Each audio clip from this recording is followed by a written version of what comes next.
Welcome to the Business Growth Spotlight, where we shine the light and talk with business leaders from all over the world who are sharing their expertise and wisdom so we can all grow together.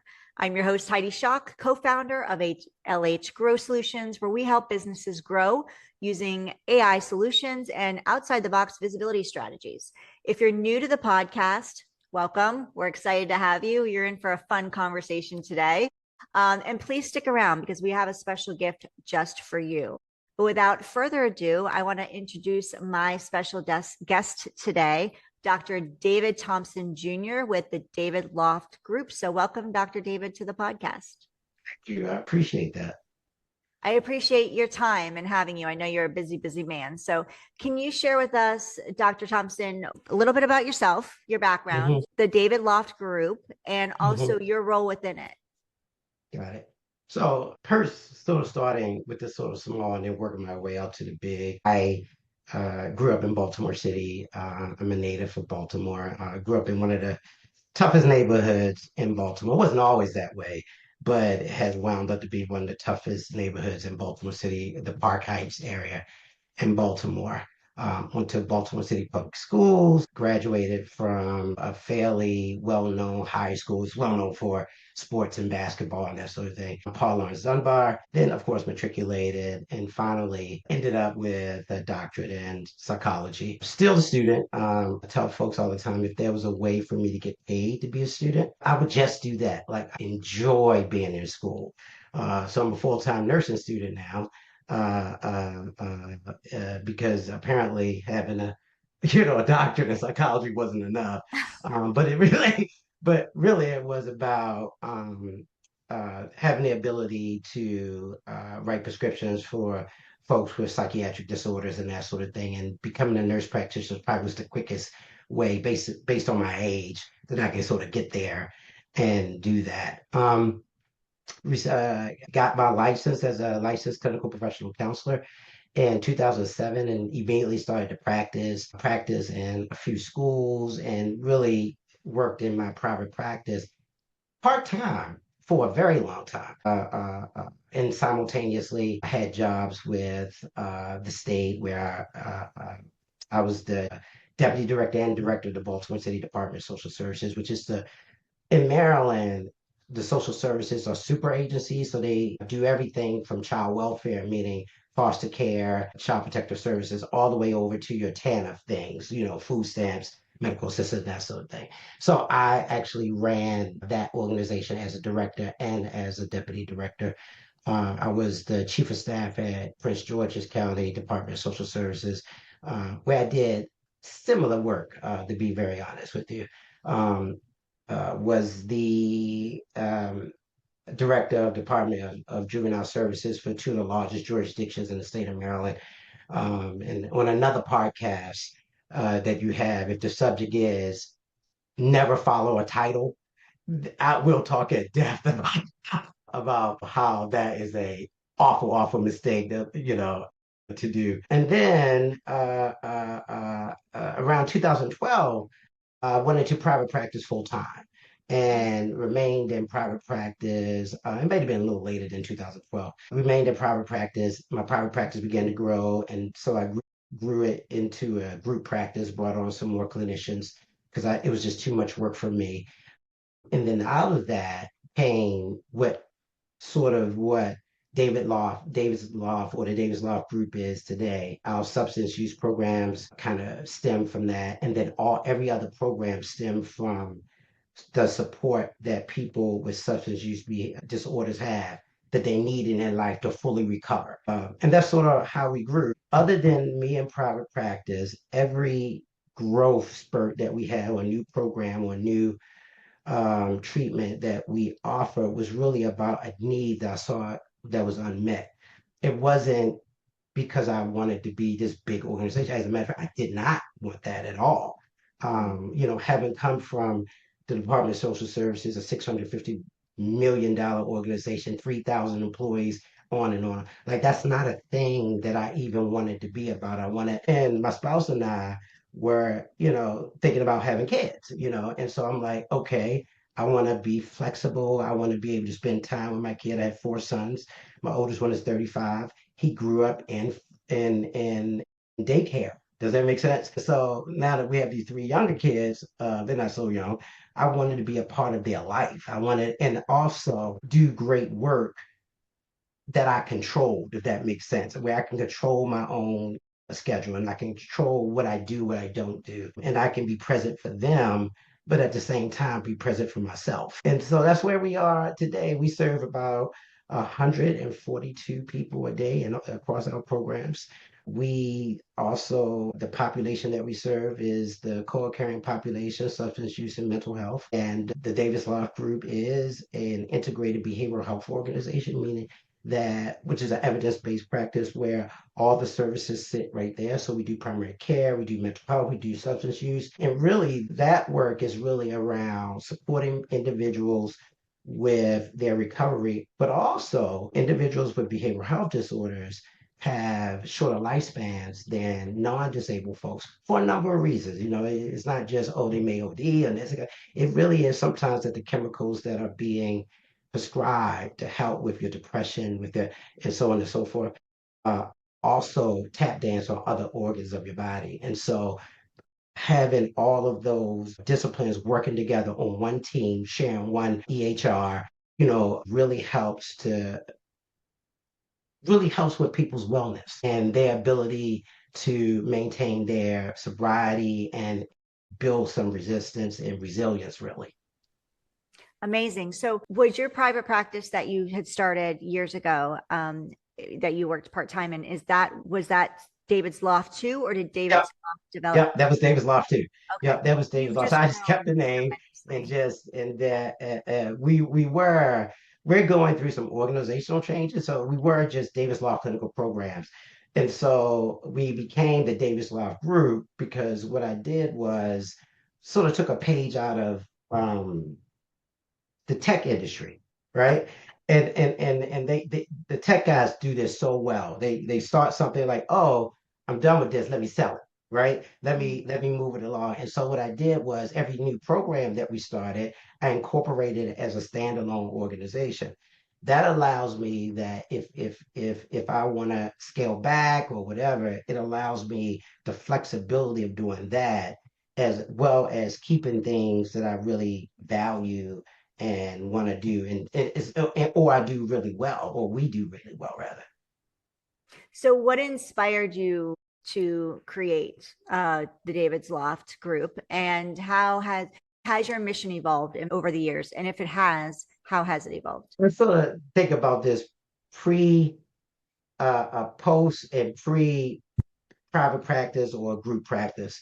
So post that, it was somebody else's idea, right? I was consulting at a substance use organization providing mental health treatment to their patients, and there was an individual who worked there who said, "Dave, you should really think about doing this work." And I was like, "I'm not doing that. That's ridiculous. I don't want the regulations. I don't want. That's a lot. I just want me, right? I show up with my laptop, I do therapy, I close my laptop, and I go home. Like, and I don't want to do the rest of that." Yeah. And so it went on for months. Like he was relentless. Like you got to start your own practice. The clients love you. Like da da da da da. Da. You gotta. I believe you can do this right. And I was like, well, I don't know why you believe that because you haven't even seen me work. I don't get it, right? And so the state of Maryland was actually going through a change as far as licensure was concerned. So they changed the regulations where you had to be accredited, right, in order to operate as an organization. So I didn't want to do it, didn't want to do it. And I was like, well, I never know. I might want to do it one day. So one holiday weekend, I sat at home because I was like, I want to get my license under the old process as opposed to the accreditation. Because, accreditation, it can be tens of thousands of dollars and you have to be accredited. So you have to spend this money, become accredited before you're even licensed to even take in one patient. Right. So I said, let me get in on the old thing. And I literally sat in my basement a 3-day holiday weekend, wrote every policy, did everything I needed to do, did the application, sent it in, right? And it was literally on the cusp of the regulation change. I took it to because I'm a former government employee. I know how government works. So I took it to the post office, my application, had it sent, return receipt, and I sent it in. And it really was just, I just get a, if I use it, I'll pull it off the shelf. If I don't use it, I won't. Several months went by, and I'm like, I haven't heard anything from them. So I actually reached out to the licensing department and said, hey, I haven't heard anything. Are you guys backed up? And they're like, your application didn't get here before the change. So you're now under 1063. And I'm like, Mm.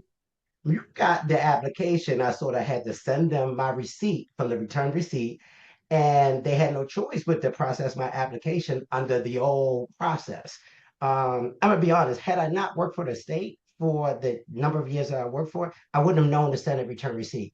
But I'm like, I need verify, because what they would have said was, well, verify that you sent it. I can't because I sent it. Right. Right. And so I got the license, and once I got the license, I sat on it for a little bit. I couldn't sit on it long because the process was, once you got your initial, they came out in maybe like 6 months or so to do a review of what you're doing. And I said, and the gentleman that would really encourage me and really just browbeat me to do this, actually brought him on as sort of like to work with me. He was just a guru at substance use disorders, and just a really great person. So I brought him on. I said, okay, we don't have a choice. I don't want, let's do 10 people maybe. And this is just so when they come in 6 months and license us, we can produce documents, we can produce the work that we're doing, and then we'll just sort of move from there. And that 10 immediately turned into 20, 30, 40. The group practice that I had revenues of about 185,000. We went from 185,000 to 1.3 from March the 17th to December the 1st. It grew that fast. We outgrew the space Wow. within months that we were there. With the substance use program started in March the 17th. I had to move into a new space in October of that same exact year, because Wow. we did not have the space to do what we needed to do. And then the other programs just sort of grew from there. From my work that I did consulting with the other agency, I realized that people with substance use disorders need to pull their life back together, if that makes sense. And Mm. so I was there as a therapist, but oftentimes, I couldn't get to the therapy because folks would come in and say, I don't know what I'm going to eat. I don't know where my next meal, I don't know where I'm going to live. So and as you know, in Maryland, as an independent licensed, practitioner with a mostly Medicaid population, it dictates what I can get billed for and what I couldn't. So I would literally, for an hour, sometimes two, case manage them, get them their food, and before I could start the thing that I would actually get paid for, which was, providing them with therapy. And so when I started this, I said, we have to have a mechanism to provide people with this level of support. They have to be available for the treatment. And so that's when and at first, I actually just did it, right? I just said, we're going to devote revenues to that, right? And then, as things happen, we do serve a Medicaid population, and, so a lot of things come through the state. There were cuts. And I'm like, okay, we need to get licensed in something where we can actually pull revenues for this support, for this, case management and that sort of thing. And that's when we were licensed as psychiatric rehabilitation. And then through running the program, and please tell me to shut up if you want to ask me a question. Fantastic. No, I'll just go like this, like for I an love hour. I'll just keep it. talking. Uh, I won't have any more questions then. It'll be fantastic. and so when and running the substance use programs, we often, which are outpatient, intensive outpatient, that's what we started with, in regular outpatient, folks will relapse and have to go to a higher level of care. What I struggle with is that those higher levels of care wouldn't talk to us, wouldn't talk to us about, because the patient was going to come back to us once they finished that level of care, come back to outpatient. We couldn't get a discharge summary. We didn't know what happened to them for that 30 days they were gone. And they just wouldn't talk to us. And so out of that frustration, we started the residential 3.3, which is a 30-day substance use program. And it really just started just because nobody would talk to me. Yeah. From a need. You Um, saw a need. There was a gap there. It was a yeah, frustration you had, and you're like, okay, how do we fix this? Plus, I'm sure the patients were frustrated too because now they're gone for they're at this level of care for 30 days. They're coming back to you, and it feels like now they're backing tracking because you don't know what they've accomplished. exactly. Right. And exactly. And it is feel, and it's probably less true in healthcare, but in behavioral health, everybody starts from the beginning, right? And they, oh, so tell me about your problems. I just told four people. Yeah. And they're feeling like they're Right? unheard. They're feeling Right. unheard. Yeah. Exactly. And Unheard. so Yeah. when that growth came out, and so we started that, just we had the same problem with withdrawal management, or what some people call detox. Detox is actually a medical thing, but crisis, they would go for 7 days because they required, withdrawal management, wouldn't talk to us, don't know what they gave them, da, right? And so we actually started our own withdrawal management program. So at least we can talk to ourselves, if that was it, if that's the thing. And every other program sort of grew out of that saying, well, nobody will talk to us. Care. Nobody would talk to us. We couldn't get in contact with the primary care provider, right? Some people who have substance use disorders who are actively in treatment are actively seeking drugs. So they'll go to the doctor and like, oh, my arm hurt, my leg hurt. Can you give me some opiates, right? Well, this is a person with an opiate addiction, right? But if you had talked to us, we would have told you that. We have a signed release, right? It wasn't even a situation where we didn't have a signed release. We have a signed release. We can tell you anything you want. They just wouldn't take the time to talk to us. And now we have primary care. So the primary care and the mental health team, they work in one space. They literally walk out their office and say, Jane just came in and said, da da da da da. Is that true? Right? And they do this case consultation thing on the fly every single day. The methodology actually works when you get everybody in the same place. It does improve the care that the person and the coordination of care that the person is receiving.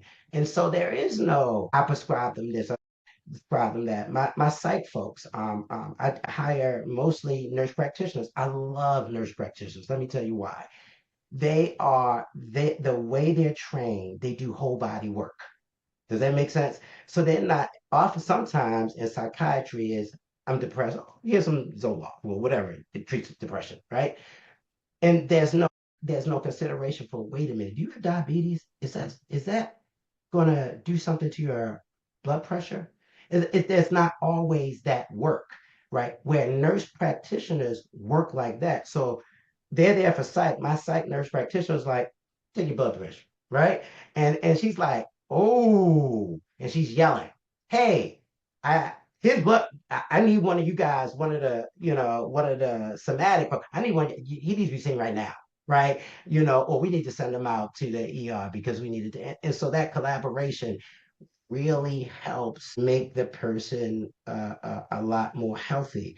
We have seen, and one of the other reasons I started the primary care, too many times people came to my organization for treatment and found out they were in third stage cancer. Because, when they didn't had no idea they had cancer because they were anesthetized. Does that make sense?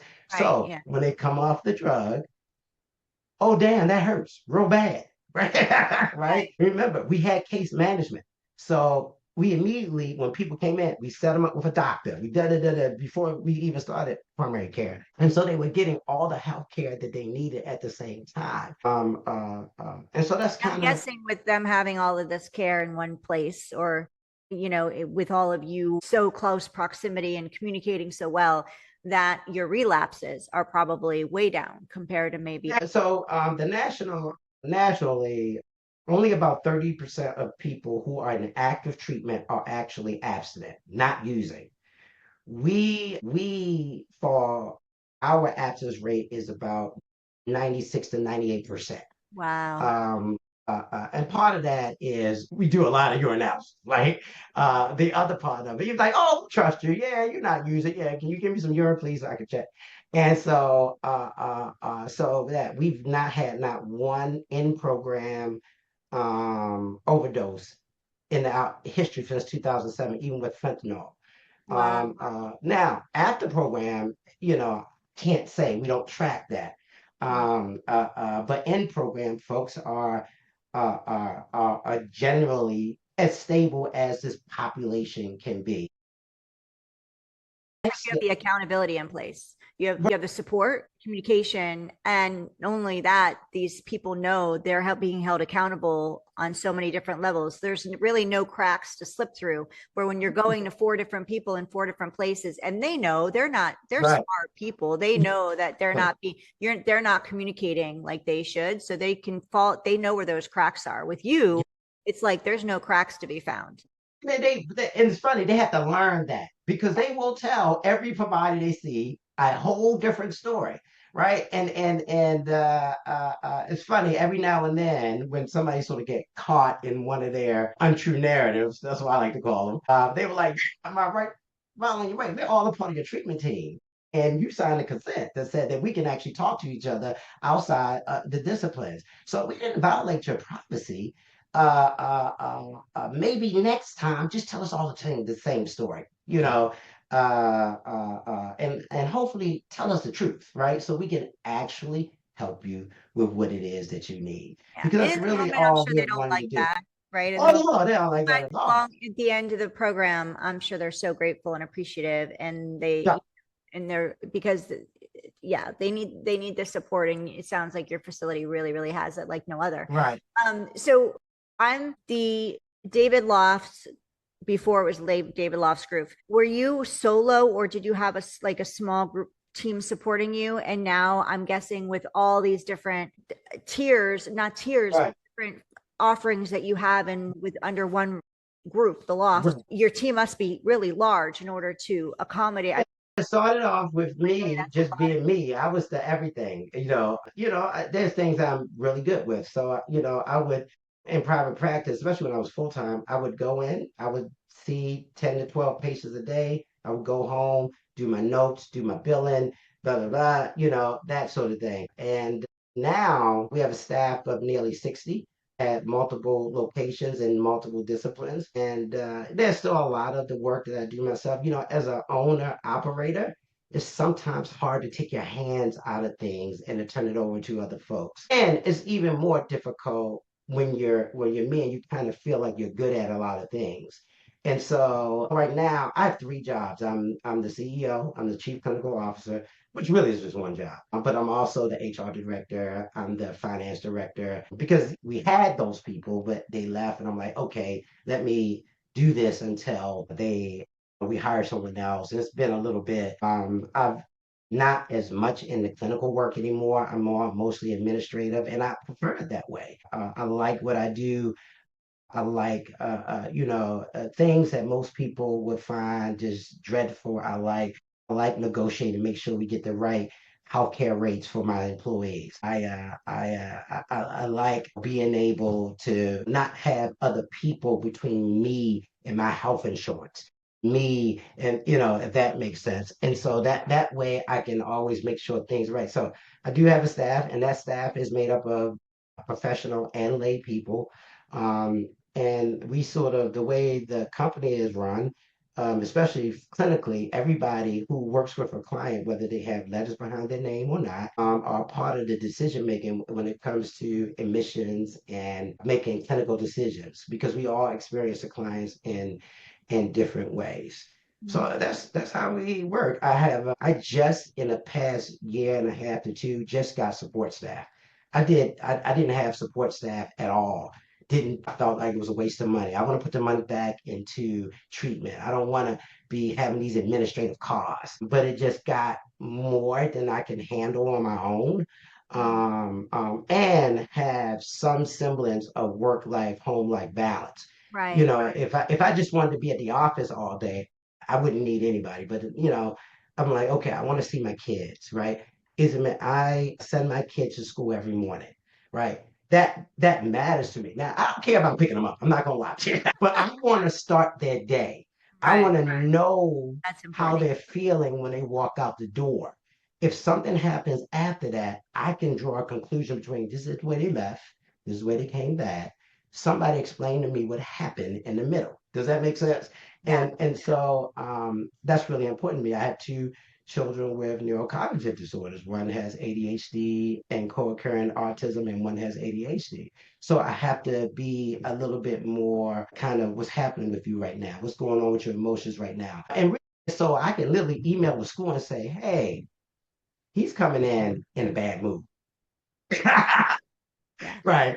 Somebody grab him at the front door and process with him, right? Yeah. So that your whole day is not, because your whole day is not a problem. And that's really my really commitment to making sure that the school environment, my kids are there. They're just one of 600 students. I don't want them disrupting the whole school. So I'm like, if I know that what's going on, I can tell you, and then you can structure your day kind of accordingly.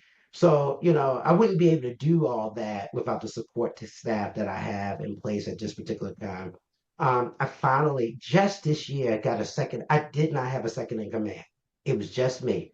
And it was a running joke in the organization. If Dr. Dave get hit by a bus, we not get the paycheck. And so uh, That's uh, not good. So I have a second in command, Scenarios right? with And I have a second in command, and it. and really, really put in some more infrastructure in place that when it's time for growth, right, we can actually grow. We couldn't do it. We can't do it. We couldn't do it with just me, right? And I'm getting older, right? I just turned 58, right? I, I don't have the energy anymore, right? And I'm like, oh, I do that. Okay, so that's sort of where I hope I answered the question. No, you did it. Thank you so much for that. So I want to know, like, in team is hard, is huge. Surrounding yourself with the right people, bringing in, and it sounds like you've done that. And I know that that's not easy. And I like that Right. you shared that, it was really hard for you. You still have certain roles. And I know that high achieving people like yourself, are really good at multiple things and they think they can handle it all. And Yeah, they think it. you can, but to the Right. expense of what? Right? To the Yep. expense of family, to the expense of limitations of thresholds, right? The ceiling, Yep. there's a ceiling there when you're not willing to bring in support. And to the expense of possibly your own health and well-being physically, mentally, and emotionally. So there's yes, can we do it a lot? Absolutely. We're high Mhm. capacity but at the same time to the expense of what? So I'm glad that you shared that. When it comes to your growth or even just getting started, hitting the road, getting running, hitting the road running, what are some challenges that you face? Because I'm sure this wasn't like smooth sailing all of these years, especially with all the different pieces you've added along the way where you felt the gaps and you're like, okay, we're going to fill this. Right. What were some of the challenges you faced and how did you overcome them? How did you move through them? Some challenge was regulatory, we gotta have them, I guess, and really figuring out how do I move forward the vision and mission within the confines of these regulations.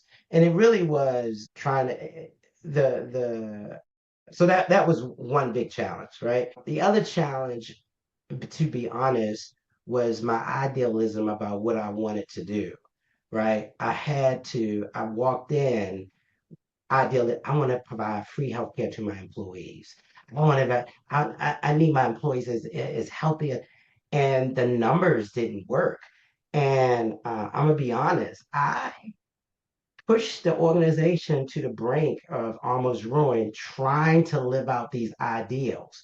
Mm, And when you don't have a team around you, when you're the only decision maker, right? You sometimes listen to your own press. Does that make sense? Like yeah. you're like, oh yeah, my name's on the marquee, so this has to be right. And so I had to take some time to do some self-reflection about, do you want to make all the decisions? Do you want to push forward your ideas, or do you want longevity for your organization? And for the people who quit their jobs to come to work here, and for the patients who rely on you. And I Mm, started to make different decisions and I started to move differently. I started to build my team differently. When I first started, I had a team of my friends. Does that make sense? Yes, it totally makes sense. I Yes. have no friend, my friends and family.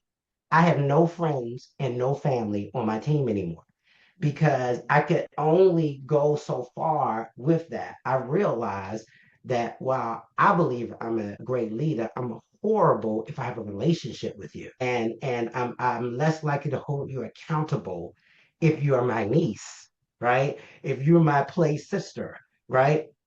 And so I started to, I actually got back into therapy, started to work through this with my therapist, right? Because, and started to change first of all, my demeanor about how do I move forward? And literally, I sat folks down who were connected to me biologically or from some other relationship and just had a very direct conversation, which was, you're not my niece until 501. Yes. Um, I will not engage you as that until 501. Mm. At 501, yes, you're my favorite niece. But at 449, this is what my expectations are. You're not my best friend in the whole wide world, until 501. Yeah. Between 9 and 5, I am the CEO, and this is what my expectations are. And I'm gonna tell you, I lost a lot of relationships, I'm sure. but my organization is so much better off. Does that make sense? Yeah. Like, Yeah. And those are relationships. I hate to say it, but that probably it was going to give or take. And if you didn't do that, if you didn't set those boundaries, you may not have an organization for them to be working at. And exactly. correct, right? Exactly. And the great thing about it is, I made a decision. It really I was in Puerto Rico because I take off the last 2 weeks in December because I usually take the kids somewhere. We went to Puerto Rico. I'm in Puerto Rico, and I'm horrible on vacations. I worked on vacation. My staff hate it when I'm on vacation because they're I know, not man. Are you around. I don't have stuff. micromanaging while you're on They're vacation? like, oh my God, he's sending me emails all day and all night, right? And so I'm sitting there and I had this epiphany, and it was, you got to love David's Loft before you love these other people. Your love has to be for this organization and for the mission of it. And as opposed to, individuals inside the organization. And when I came back, I was just different. I immediately started. It took 2 years. It took 2 years for me to transform the organization into what it is today. And it was a lot. There were people, we were kind of mom and pop, even though we were millions of dollars, we had very mom and pop kind of move. And so something as simple as people could get a advance in and they pay, right? It was, oh no, of course you get a advance, you pay, you get a car accident, of course, right? And I'm like, wait a minute, our policy doesn't support that. I can't get that to you. Does that make sense? I'm sorry, but our policy doesn't. By the way, the policies never supported an advance in salary. But because I'm the single decision, yeah. This is doing. I can click it myself. I do it myself, right? I'm like, well, the policy states this, and this is it. People left the organization because they felt like it felt too corporate for them. But we Mm, are millions of dollars. We are a corporation, right. right? And there was workplace behavior that was crazy. Like just, oh my God, people did what they, and I'm like, wait a minute, they could do that at IBM. No, right.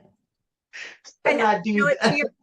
your point about your sharing, um, Dr. David, that's one of the beauties of bringing on team though too.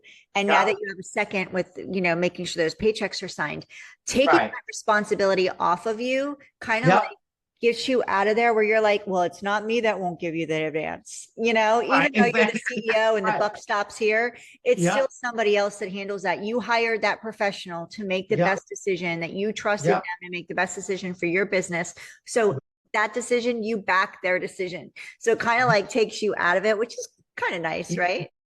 people who, because we don't have a lot of turnover, people who are around from the beginning or close to the beginning, they try it every now and then, and they are disappointed at my response, right? Like now, there are people you got to get through to get to me. But yeah, Heidi, do you know how that's much I hate that? absolutely. I hate that, right? I wanted every client to be able to come to me, every staff. But now I'm like, well, I can't be effective if 60 some odd people are talking to me and another 142 patients, right? You got to get through this person. You got to get through that person. And, I still have sort of have this open door policy, but it's not that open. It is, you got to get on the schedule. What do you want to meet with them about? Is that something your supervisor, your counselor, can take care of? Dave is not available for that. You got to work through this yourself. And so I had to retrain the organization. And bringing on a second in command has really been helpful. Putting a team around me that is competent and confident, and not me wishing they were competent, if that makes sense. Because I'm a guy who sees the best in everybody. Does that make sense? Mhm. So I can go to a dilapidated building and see what it could be, and that's how I was leading. I could see what you could, but sometimes those people don't want to be that thing. And then Right? it sounds like you have a team too that really protects your time. And by Yep. them protecting Yep. your time, it's going to enable you to lead the organization more effectively and Yep. efficiently. So you can be doing those trips with your kids and your family. And Right. on the flip side, all of your staff can do the same. Yep. Because when it Exactly. starts from the top and your time is protected, that means that it's going to trickle down, and every person in your organization is going to be respected for the role that they have, Yep. and their time is Exactly. going to be protected in that specific role. So everybody can have Exactly. that work-life balance. And I love that. I love that you shared that you went to therapy. Great therapists have therapists, right? So Right. that's the saying. So you want to see a therapist who has a Right. therapist, Right. per se. I want to, I'm looking at the time because I want to respect your time, and we have a few more minutes, but as far as what's next you've grown a lot, and you're continuing, you're seeing where your challenges are, you're seeing where the gaps are, you're making those movements, and you just make them. You're like, I'm not like, we see the problem, let's solve it. That's a song. I see a problem, oh, let's solve it. We'll play that. My Right. baby Exactly. will play it. She's gonna laugh when she sees us. She would break it out, ice, baby. What was my question? My question for you: what's next? If in the next 12 months, if we could bring you back in a year and Yep. revisit this conversation, what are the big goals for you that you have for the next 12 months, and what would success look like for you? That's a great question. So the next 12 months is about making sure that the house is good, that with the infrastructure that we need is in place, that our quality measures, we're actually meeting them, that we have an evidence-based way and a data-driven way to really measure whether we're doing a good job or not doing a good job. We started that work this year with the implementation being next year. So there is no growth for Davis Loft in the next year. All we're doing is making sure that what we say we do, that we're doing really well, that we can count it, that we can qualify and quantify those things before we move forward. It makes no sense to add more things on top of things that don't work, if that makes sense. Let's make sure this works. And so my new leadership team is about that work, teaching them the way I was taught, which is results-based accountability. How do you use data to drive practice? How do you work backwards from the result? Which is the way I even work in my personal life. I think about what I want something to be, and then I work my way backwards, right? And I map out what all the steps are, training the staff to be able to do that. And that's what we're going to be doing, getting our quality measures where we're actually meeting the 90% threshold, which we have not and have not for many years met. I'm not bringing not one more program on until the programs that we got, we believe that they're doing a great job. Then we will start to bring on maybe more programs. I do think that if that decision is made, I think I'm going to deviate from direct service provision and go more into healthcare utilization becoming a MCO, that sort of thing, which would be very supportive financially to the treatments and the programs because those things can be very limiting. And that's where we're going. But for the next 12 months, we're fixing a house, right? We're doing a whole remodel, and really doing something that we haven't done in the past, which is working collaboratively with staff. I made all the decisions, right? And now I'm working with the team, and it's not easy for me. Does that make sense? It's not easy for me to turn that over. Like I'm like, oh, all right, I don't know about We've been that. doing okay up to this point. Exactly. And so now I'm like, okay, I didn't come up with the idea. I don't have to either. And if they can answer the question of what's the result in a way that makes sense to me, I stay out of it, right? What's your result? What do you want to do? And and so that's what we're going to be doing for the next year. I've been doing a lot of sitting on my hands. I'm a guy who builds planes while he flies them, right? That's the way I operate. And now my new mantra is we're just going to build a plane on the ground. And once it's fixed and once it can fly, then we'll take off. But Mm, we're not going to build it while we're flying. got it. I love that analogy because a lot of us do that. We'll build it as we're flying it. Yeah. Do it messy, right? I guess is another way of saying it. Okay, last question. I think if I could hand you a magic wand, Dr. Dave, and you can wave it over one issue or challenge that you're having or problem you're having right now, and you can go poof and take it away, what would that be and why? Gonna sound weird, but I would actually use it to fix the healthcare system in the country, Mm, and in a way where healthcare is readily available to people, right? Where you don't have to be a PhD in healthcare in order to navigate the system. So often people don't get the treatment that they need because they don't understand the system.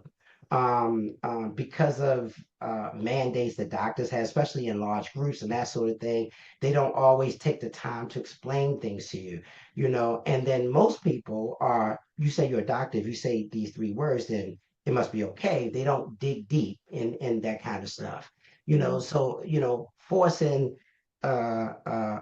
providers to take the time to walk people through, well, this is what's happening to you. Da, da, da, da, da. And and I always go back to, well, if it happens to me, it's happening to other people. And mm. they know who I am because I'm very clear about who I am when I walk in the door, right? And they still like, it's not a big deal. I don't think you spend hundreds of thousands to tell me that's not a big deal. That's not what you were taught. I need you to walk me through what you plan to do. My A1, I have diabetes. My A1C is 7.3. I don't like it. I want to bring it down. What's your plan? What are we going to do about it? And that sort of thing.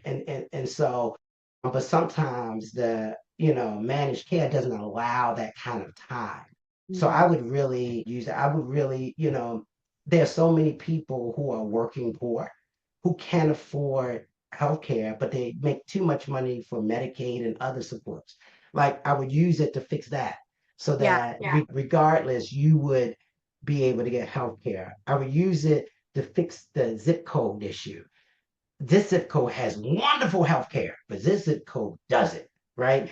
And the people who live in the zip code that doesn't don't necessarily know that next door is some, or necessarily want to travel out of their zip code so that people get good health care. I think it should be a right for every person to have quality health care, right? You can't function, you can't be productive if you are not healthy. It's just that important. Yeah. Well, I hope I'm gonna go create that magic wand. I'm gonna try. I love all that you want to fix. I love that how you want to use it. Um, Real quick, do you have a couple minutes? Yeah. Okay. You've grown a lot in the last few Yeah. years. We know that, or last number of years. How are people finding you? How are you getting visible in your area? Yeah. marketing wise, do you do any marketing? Is it all word of mouth? Are there things you've tried that you wish would have worked better than it has? And you were kind of like, We don't direct market. Part of it is because of federal laws around, because many of our clients are Medicaid clients, and so there are laws that sort of govern how we do that thing. And I don't believe I'll look good in an orange jumpsuit, so I'm not right. I'm not here. Yeah. so, so we do community engagement Mhm. where we just go out and tell people about, and we do. I have a team, two people who sort of go out and say, hey, this is what we do. If you ever, we do a lot of engaging with other programs. So, say for example, the program only provides crisis treatment, 7 days detox. People need treatment after that. We build relationships with those types of organizations so that we sort of become a referral source for them. Mhm. We don't market at all. Our digital footprint is almost non-existent, but also our population in Baltimore City, that's not a thing that the Medicaid that's not a thing that they would do. Like, oh, let me go online and check out this company first. That's not what they do. They go by word. Oh, I was there. They treated me well. I got this job. And so I say, we're going to have to change that. Let me be very clear. But in the beginning, what I said was our advertisement will be our good work and people will come. I believe this to be true. Everybody around me thought I was crazy, right? They were like, yeah, yeah, you'll be over for done 6 months. But it's true. When people walk through the door, they know about Davis Loft already, and I don't even advertise. They like, I met somebody who got treatment here, and they said you guys were wonderful. Or I met somebody, and they said, find Dr. Dave. He cares about people. He Yeah. go there. He's going to make sure you're treated well. And that's how we'll be going. We're going to have to change that strategy because especially if we want to operate outside of Baltimore City, right? Mm. And that little, we're going to have to change the way we do that. And part of this next year is really figuring it out and putting the infrastructure in place to make it happen. Because usually, like, okay, your job is this, and you're the IT person too. We need somebody whose job it is to do that, who understands what that means, and having a digital presence and that sort of thing. Last question for you. AI is, we hear about it everywhere. It's getting bigger, it's not going away. So have you all embraced that yet? Are you utilizing that in your business? And if so, how? So, embrace may be a good. I personally embrace AI, right? I told your producer, when the machines rise, I'm on the side of the machines, just so you humans know, right? I'm with the machines, And right? they Dr. Dave, I loved you all along. And so it has become a major tool for me personally and as an executive to just move things along and make things happen. It is a struggle for my staff. Healthcare oftentimes and behavioral health in general are generally behind the curve of technology. I don't know why that is. Innovative treatments, yes, but there are, up into probably 3 to 5 years ago, there were providers who were still doing paper and pen notes. Weren't even using the EHR, right? And so I'm struggling to get people to buy in. We have a subscription to OpenAI, to a Chat GPT, and I offer it to like, hey, you know that thing you take 4 hours to do? If you put it into GPT, you could do it in 30 seconds. Yeah, that's the That's rough. change. Right. Just And have so, but it helped me. Like literally, I wish that it was out when I started the program. I hand wrote, well, type a 200-page binder of policies when I could have sat down at GPT and had this is what, and then all I would have to do is, well, make what it spits out, my mission, right? Make the words speak to my mission. So that's it. I've used it from everything to writing emails to staff to like if I write an all staff email, I'm not very relationship oriented. I'm I'm very introverted and I'm direct, and that's not a thing that goes over well in behavioral health. People don't like that directness. Like therapists, like he just said no to me. Really, this was a thing. Somebody asked me a question, I said, and they like, oh, he just said no. And he just and did you give me a reason? No, he just walked away. And so, um, ChatGPT kind of finesses that that. yeah, and so I tell it to write it, and it writes it, and it's not anything I would have written. It's my thoughts, but it's team. We're doing this thing. When mine would have say effective immediately, blah blah blah blah blah exclamation point, right? And so ChatGPT is teaching you how to be empathetic. exactly. To be honest, I didn't have a bio, and so of course I have ADHD, so I waited to the last minute to do the thing that your producer sent to me like days ago, right? So I'm like, oh shit, oh sorry, oh shucks, I gotta do this. So it was like bio, the heck, and I'm like, oh, and I was like, got it. GBT uploaded my resume, said, hey, create a bio for me, right? And it did, right? And I'm not saying I didn't have to tweak it, but it did. But that is a thing could have taken hours. It took me minutes to do. Right. It's helpful in authorization, getting pre-authorizations, right? I have it help me with writing pre-authorizations. My person who does that on my team, I taught her how to use AI to do that stuff. You're writing hundreds of AI, like you, and and she's struggling. She's like, well, how do I come up with something new? And I'm like, yeah, you can't, right? You have to do this and da da da da. And I taught myself how to write prompts, right? Didn't go to any, and it was trial and error. I'm just like, oh, I asked this, ooh, that's not what I want. Then, oh, I get it. I have to say this, right? And then not only that, so the prompts that I developed, I literally created a directory, like a dictionary of prompts, and I just put them in, right? As I perfect one, I put it in, and so I use it for everything. I don't even have to wait a minute.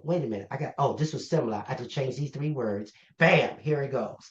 I don't believe what people say that when over reliance on it, sort of makes you less smart. You have to bring something to it. Does that make Right. sense? You Yeah. can't you can't just you have to know what to ask for. Yeah. And you have to know what to do with it when you get it, because you're not going to get it exactly the way you want. You do have to have requisite skills, right? In order to do what you need to do. But things that I toiled over, I'm gonna tell you, it's one of the reasons why I don't why I'm not overwhelmed being the HR director and the finance director, because many things I'm like, okay, I'm just gonna put the spreadsheet in here. Hey, I need you to calculate blah blah blah for me. Oh, that's done. Bam, I move on to the next thing. And so, but it's really difficult to get my colleagues on board. They're very frightened of it. It's the whole thing about, well, those are not my words, but they are the right words, right? Um, and I listened to a podcast with the CEO of ChatGPT. I always forget his name, right? And I'm no fanboy, but I'm a fanboy for this guy. And one of the things he said, he's brilliant. And one of the things he said was, I created it to be an assistant, to be your executive assistant. And I'm like, exactly. That's exactly right. But is able to do it faster than a human can do it. And is it perfect? No. Every update, oh my God. Every time there's an update, I'm like, are you freaking kidding me right now? Like the old way was working. But it is, Not broken. that's how we use it. Yeah, we're moving out EHR to a new EHR. It's the same company, but they have a new model that has built-in AI. So this year we'll be moving into that. So that, I believe in, don't tell people what you want them to do sometimes. Sometimes the announcement of it is what creates fear. But if you're just working on AI and this thing just starts helping you, you'll just naturally, kind of pick it up. Right. And it's worked for me in the past. Even now, I had a conversation with my second in command. She's working on something, and she's like, wait a minute, I'm trying to come up with these calculations so we can calculate the stats for this and that and the other. And she's working on it. She's toiling over it. And I'm just sitting there. She said, you do know if you put that in chat, it would do it for you. I know. But I want to do it myself. Well, you can cut and paste it. I know.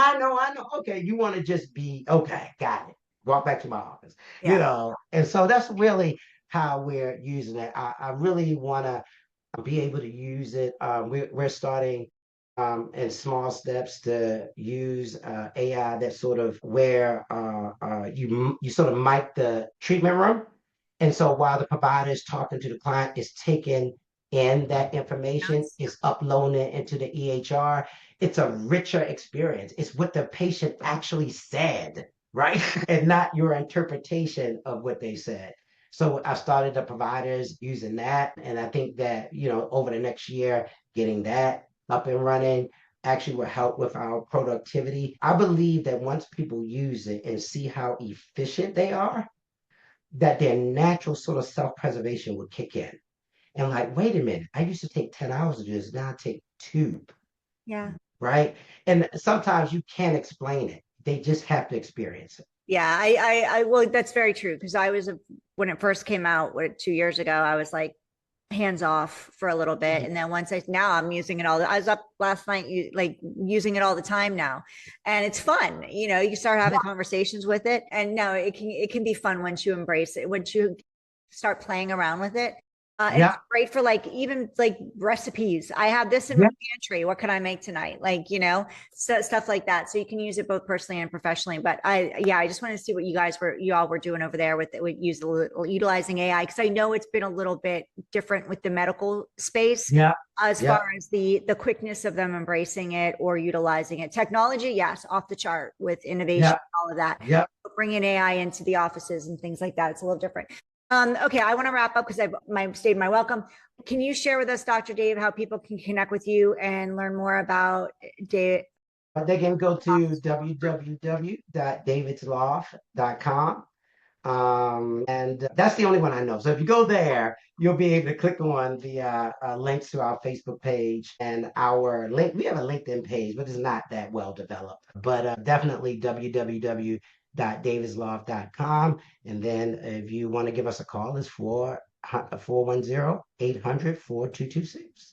Perfect. And we'll have all of Dr. Dave's information, David's Loft group information inside of the show notes. So if you're driving, we got you.